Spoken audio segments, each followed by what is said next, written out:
નમસ્કાર ખેડૂત મિત્રો, સ્વાગત છે તમારું ખેડૂત ચેનલની અંદર। આજે તારીખ 3 માર્ચ 2025 ને વાર સોમવાર। આજના ઊંચા માર્કેટ યાર્ડના તાજા બજાર ભાવ। તો ખેડૂત મિત્રો, આજે ઊંચામાં જીરુના રેકોર્ડ બ્રેક ભાવ 5485 રૂપિયા નોંધાઈ રહ્યા છે। આજે પણ 150 રૂપિયા સુધીનો ઉછાળો યથાવત જોવા મળી રહ્યો છે। તેમજ વરિયાળીના ભાવ પણ 9000 આસપાસ નોંધાઈ રહ્યા છે। તો જીરુમાં આ વર્ષે રેકોર્ડ બ્રેક તેજી જોવા મળી રહી છે।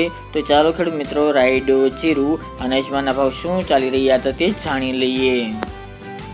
ખેડૂત મિત્રો, આજના ઊંચા માર્કેટ યાર્ડના ભાવ જોઈએ તો જીરું 3411 થી 5485 રૂપિયા, રાયડો 1060 થી 1200 રૂપિયા, સુવા 1000 થી 1470 રૂપિયા, મેથી 990 થી 990 રૂપિયા, ઈસબગુલ 2230 થી 2800 રૂપિયા, ધાણા 1340 થી 2070 રૂપિયા, અજમો 1111 થી 3361 રૂપિયા અને વરિયાળી 1100 થી 8800 રૂપિયા। તો ખેડૂત મિત્રો, આ તાજના ઊંચા માર્કેટ યાર્ડના તાજા બજાર ભાવ।